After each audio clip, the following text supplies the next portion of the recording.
Hi everybody, this video is on first derivative optimization problems for Calculus 1. Let's start off. I've got three problems I'm going to do. This is the first problem. A manufacturer wants to design an open square box. So the wording on this is a little off. It should say an open square based box. Square based box. Okay. In other words, there's a box with a square bottom. Its sides are X and X. And then it has a height. Then this box has a height. I'm not sure what the height is, but we'll just call it H. And then it's open, so the top part is open. All the other sides are there. Just the top part is open. Okay. So what dimension box will be placed to produce a maximum volume on this? Um, Say that a manufacturer wants to design the open square box with a surface area of 108. So let's look at the surface. By the way, I have these two formulas here, but in the problem, the formulas wouldn't be there. So let's look at the surface area formula. Well, let's look at volume formula first. The volume of any object, especially with sides and is not a curve, length times width. So volume equals length times width times height. Well, if you look at length and width on a square base box, since it's a square, the sides equal each other. So length and width, we're going to call them x. That's the x square. And then times the height. And so we're calling length and width, since it's a square base, side, side, or x, x. So here's the volume of our box, x squared times h. Next, we're going to do the surface area. And normally, a rectangular shaped box has six sides with an area on it. However, this is an open box. So the top part is open. So the top part doesn't have surface area because there's no box there. So we have to have four pieces all the way around the box, four rectangles, where to find the area of each rectangle is x times height, right? The side times the height, the x times the height. And there's four of them, 4 times x times height. And then we have one bottom of the box. And the area of that bottom, since it's a square base, is side times side, or x times x. So this is the surface area of this particular box because it's open. If it was a closed box, then there would be a 2 right here. There would be a 2 right there because you'd have to have the box on the bottom and the top. But the top part is open, so there is no 2 there. So that I just wanted to show you how we got to these formulas. Okay, so now we're on to these formulas. It says what dimension box will produce the maximum volume. So maximum volume, in other words, we want to find the derivative, because if we find the derivative, this is an x squared graph. If we find the derivative, we're looking for the derivative equals 0. That gives us a maximum, or a derivative equals 0 gives us a minimum. But we're looking for the maximum from this problem because it says find the maximum. uh, the maximum, right? What dimension will produce maximum volume? So since we want maximum volume, we want to take the derivative of volume with respect to either x or h. We have two variables. We can only do this with one variable. So that's why we have this other formula here. Surface area, it told us, equals 108.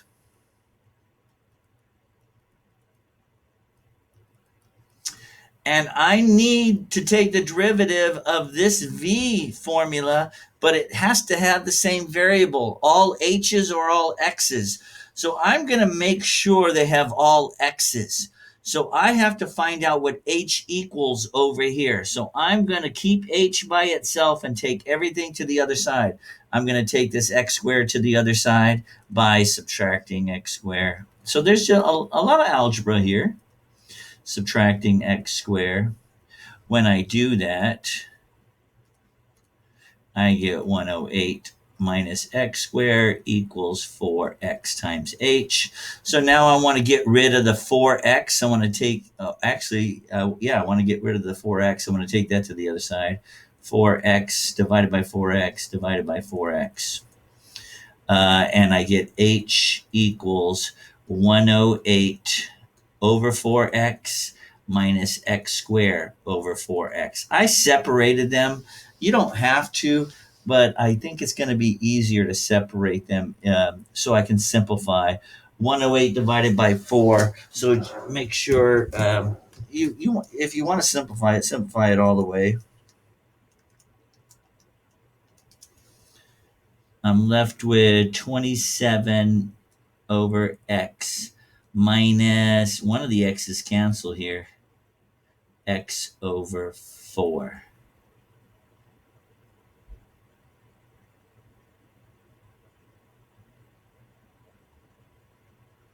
Equals h. Okay, so I'm going to substitute that. Now I have volume equals x squared times h, and my h is 27 over x minus x over 4. Okay, so all I did was plug this h in to my formula right here. Now I have all x's. I'm going to go ahead and try to simplify this before I take the derivative to make it a little bit simpler. X squared times 27. I'll go ahead and write it all out. 27x squared over x minus x squared times x over 4. So what I end up with is v equals 27x minus x to the third over 4. Okay, so now I can take the derivative of this. Derivative of 27x is 27. The derivative of this is negative 3x squared over 4. Bring the 3 in front and subtract 1. To find the minimum or maximum, we need to set the derivative equal to 0. So here's my derivative. I'm gonna rewrite it just to show you over here. Sorry, it's getting kind of messy here. There's a lot of stuff in the way. So I'm going to set the derivative equal to 0, and then I'm just going to solve for x. Take the 27 to the other side. Minus 27, minus 27.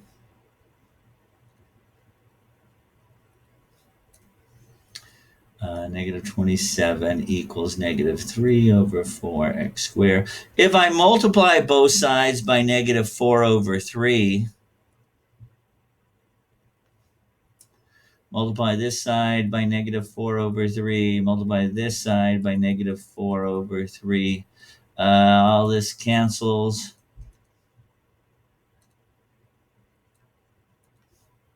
And I get x squared. The 3 goes into 27. 9 times 4, negative times a negative is 36. So 10 square root both sides, and x equals plus or minus 6. You can't have a negative 6 for a side of a box. So x equals 6. That's the dimension of the box. So when we're talking about a square-based box, the square is 6. That's our x. Remember, we talked about that. The only thing we need to do now is find the height of the box, because it says, what are the dimensions of the box? The dimensions of the box are 6 by 6, by the height. So I still have to find the height. So to find the height, all we do is need to plug in one of these equations here. Let's go back to this original. Oh, Lord, we're getting a little messy. We're getting a lot messy. I'm trying to find some room here. I'm going to try to do it right in here. So we have 108 equals 4 times x, which is 6, times h plus 6 squared. So 6 squared is 36, and I'm going to subtract 36 to both sides. So I get 72 equals 24h. 4 times 6 is 24. Then I'm going to divide both sides by 24. 72 divided by 24 is 3. So the dimension, my height is 3. The dimensions of the box are 6 by 6 by 3. That's the dimensions of my box. That gives me the max volume, giving that surface area that we're using of the cardboard. All right, let's try another one.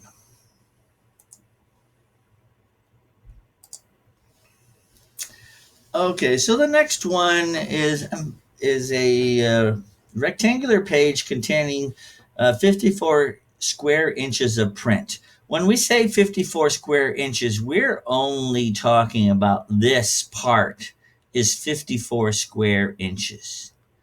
And if you notice here, this is where X is right here. This is X.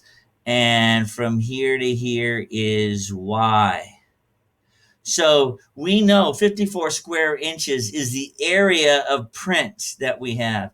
That's where we get this formula. They don't give it to us. We have to know the area, which is 54 square inches, is X times Y, length times width.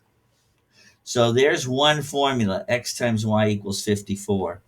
The next formula, it says the margins at the top and the bottom are 1.5. Here we have 1.5 inch, 1.5 inch, which is a total of 3 inches of margins. Here we have 1 inch and 1 inch, which is a total of 2 inches of margins. So what dimensions for this page, which includes the print and the margins, to have the least amount of paper? So we're looking for a minimum, the least amount on our curve. We're looking for a minimum. So the area, it says what dimensions, least amount of paper, the area has to be the least. So we're going to be taking the derivative of area. Well, our area equals X plus 3. 3 is the margin, like we said, for the, I don't know if you want to call that the length. We'll call this the length. X plus 3 inches for margins. And then the width is Y plus 2. Do you see? Here's the Y, our print. And then there's an inch on both sides. So we want to take the derivative of A. But A has X's and Y's in it. So I'm going to erase this now. A has X's and Y's. Just like the last question, we need to have all X's or all Y's. I like it better when they're all X's. So the only thing I need to do, since I'm going to take the derivative of this one, I need to manipulate this to bring the X's into the equation. In other words, I'm going to take the X to the other side. I'm going to divide by X, and I get Y equals 54X. So I'm going to rewrite my area as X plus 3, and everywhere there's a Y, I'm putting 54X. Now I have all X's in my problem, and I can take the derivative. But before I take the derivative, I'm going to multiply this together. I'm going to FOIL. X times 54X, the X's cancel, and I'm left with 54. X times 2 is 2X. 3 times 54X is 162 over X. And 3 times 2 is 6. Now I can take the derivative of this. The derivative of 54 is 0. The derivative of 2x is 2. I'm going to come back to this one. The derivative of 6 is 0, constant 0. So now I just have to find the derivative of 162 over x. When you take the derivative of this, it's a lot easier to change it to 162x to the negative 1. Now you can take the derivative by bringing the negative 1 in front. Negative 1 times 162. And then subtracting 1, x to the negative 2. So if you look at negative 1, I end up with a negative 162 x squared. Then I bring that negative 2 back down to the bottom. You see, so my derivative ends up being a negative minus 162 over x squared. So that's my derivative. We have to set this derivative equal to 0 now. So my derivative, 2 minus 162 over x squared, set it equal to 0. So I'm going to not write it again. I'm just going to do this. Set the derivative equal to 0. All right, and I'm going to take the 2 to the other side by minusing 2. And I'm left with negative 2 equals a negative 162 over x squared. I'm going to multiply both sides by x squared. Now it's just algebra. Multiply both sides by x squared, multiply both sides by x squared. And divide both sides by negative 2, divide this side by negative 2.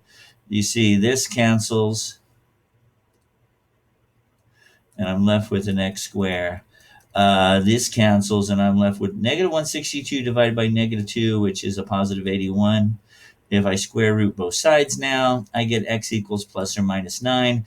You can't have a negative 9 for length of the page, so x equals 9. Okay, so x equals 9, and if you look at this equation, if x is 9, 9 times what is 54, or 54 divided by 9, y will equal 6 then, right? Because 9 times 6 equals 54 if we look at this equation. So I know what x and y equals. X is 9 and y is 6. However, it says what should the dimensions of the page be? Well, the dimensions of the page is y plus 2. There's 2 inches of margins. So y plus 2 is 6 plus 2 is 8. That's one of the dimensions of the page. And then the other dimension is x plus 1.5 and 1.5. 1.5 and 1.5 is 3. 9 plus 3, which is 12. So the dimensions of this page that we're dealing with are 8 by 12. All right. So I have one more problem I'm going to do.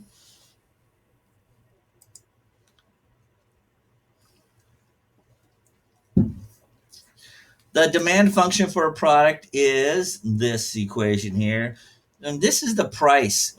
What this says is X is the number of units that we make, and that determines the price of the object. So if we make 10,000, the price is a certain thing. If we make 5,000, the price is another thing.